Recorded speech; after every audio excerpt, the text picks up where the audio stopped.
चलने लगता है ताकि उस बंदे से पीछे छुड़ा सके। फिर कुछ देर बाद वो मुड़ के देखता है तो वो नाचने वाला आदमी नीचे झुक के बैठा होता है, पर एकदम से खड़ा होकर वो उसके पीछे भागने लगता है। डर के मारे वो बंदा अपनी पूरी जान लगा के भागता हुआ मेन रोड पे आ जाता है। तभी दूर से वो आदमी उसे क्रीपी से स्माइल दे रहा होता है, लेकिन कहानी यही खत्म नहीं होती। इस पोस्ट के बाद बहुत लोगों ने बताया कि सिएटल के एसी एरिया में उनके साथ भी ऐसा कुछ हुआ है और कुछ पे तो इस आदमी ने अटैक भी किया है और लोगों ने इसे नाम दिया द स्माइलिंग मैन। इंटरनेट की छोटी कहानी जो बाद में जाके सच निकली।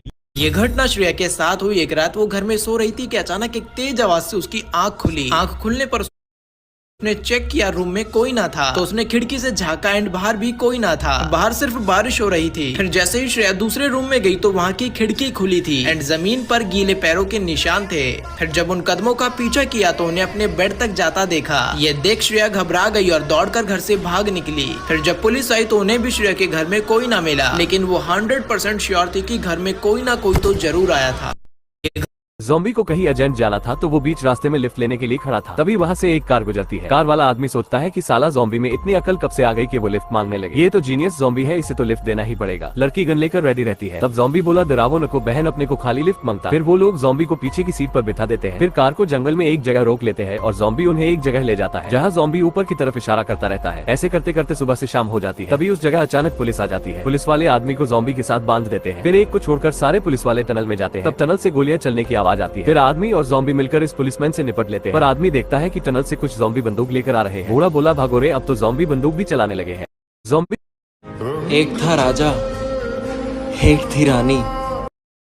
ये हॉरर स्टोरी है मेरे एक सब्सक्राइबर गजेंद्र सैनी की। तो ये भाई साहब बचपन में अपना वेकेशन मनाने के लिए फुल फैमिली के साथ जा रहे थे नानी जी के घर। इनकी कार अचानक से एक रोड पे बंद हो गई। इसके पापा को थोड़ी बहुत नॉलेज थी तो उन्होंने थोड़ा बहुत तार पेच सही करके सही कर दी गाड़ी। अब वो जैसे ही गाड़ी स्टार्ट करने वाले थे सामने से उसके नाना जी खुद साइकिल पे आए। उन्होंने इनको आके बोला अरे बेटा आ गया तू। तो थोड़ी बहुत बातें चीतें हुई और गजेंद्र भाई के सामने देख के उन्होंने बड़ी एक क्रीप सी स्माइल दी। उनकी आवाज एकदम अलग लग रही थी, जैसे बैठ सी गई हो। उन्होंने गजेंद्र के कान में जाके बोला कि पीछे मत देख। बचपन में तो बुढ़ में रहती है चुल। इसने मुड़ के पीछे देखा, पीछे एक लेडी ब्लैक साड़ी में भागती हुई इनकी ओर आ रही है। इस भाई साहब की तस्वीर फटी है, चिल्लाया पापा पापा मम्मी ये देखो देखो ये भाग के आ रही है। और उसके मम्मी पापा को कुछ दिख ही नहीं रहा था, सिर्फ इसी को दिख रहा था। उस औरत का चेहरा ना पूरा एकदम जला हुआ था, जैसे किसी ने एसिड फेंक दिया हो। फिर बच्चे के डरने पे उसके पापा ने गाड़ी चला दी। नाना जी को बोला चलो आप घर पे आओ। और वो जैसे ही घर पे पहुंचे उसके नाना जी ऑलरेडी वहां मौजूद थे।